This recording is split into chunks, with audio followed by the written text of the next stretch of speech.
The Texas Senate passed legislation Wednesday that would invest more than $3 billion to find a cure for dementia.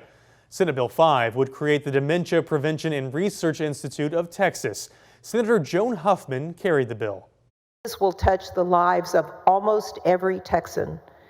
And so I can't think as a body, as a legislature, that we could make a wiser, more prudent, better investment for the people of Texas and for future generations of Texas than to make this investment.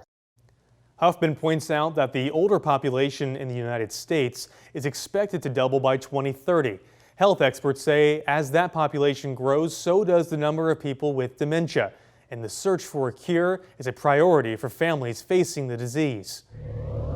That sweet face you see is her. Romy Lessig remembers her mom, Vicky, as a rock everyone could rely on. She was the mom that everybody could call and talk to about things if they didn't want to talk to their own mom, but they wanted to talk to somebody. And a lover of flamingos. So if you want to make her happy, wear flamingos. Keeping her mom happy is a priority nowadays. She's diagnosed with dementia, and Lessig is slowly losing her. She said her mom, a former librarian, had to stop one of her favorite things.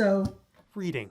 She goes, I flipped the page and I don't remember anything that was on that page anymore. It's the cruelest disease. Secretary of State Jane Nelson knows that pain. She watched dementia take her mom from her. She also knows what it takes to start an initiative like the proposed Dementia Prevention and Research Institute of Texas. It's modeled after the state's Cancer Prevention and Research Institute, which she helped create. And even though we had universal agreement that we needed to step up the fight against cancer, it was one of the toughest bills that I ever carried. It faced skeptics, but 18 years later, Nelson said it's made Texas a leader in cancer research, and she hopes the same happens for dementia research. The National Institutes of Health said in a report, dementia research has advanced at a remarkable pace in the past few years, helping scientists get closer to developing effective prevention. I'm not naive enough to think we can do anything that will help my mom.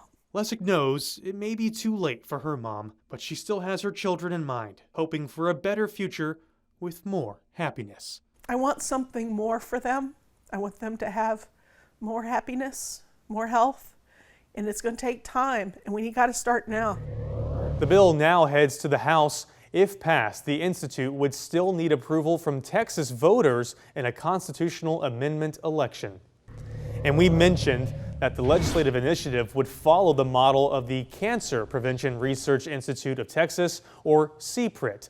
In 2007, Texas voters approved $3 billion to create the institute. Texas voters put even more money toward that effort in 2019. In all, investing $6 billion toward cancer research and prevention. New state guidelines for injections like Botox after our investigation, plus new legislation for more oversight of the industry following our reporting.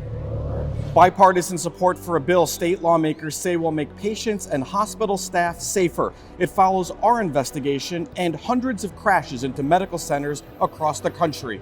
I'm investigator Matt Grant. I'll have that update from the Capitol coming up.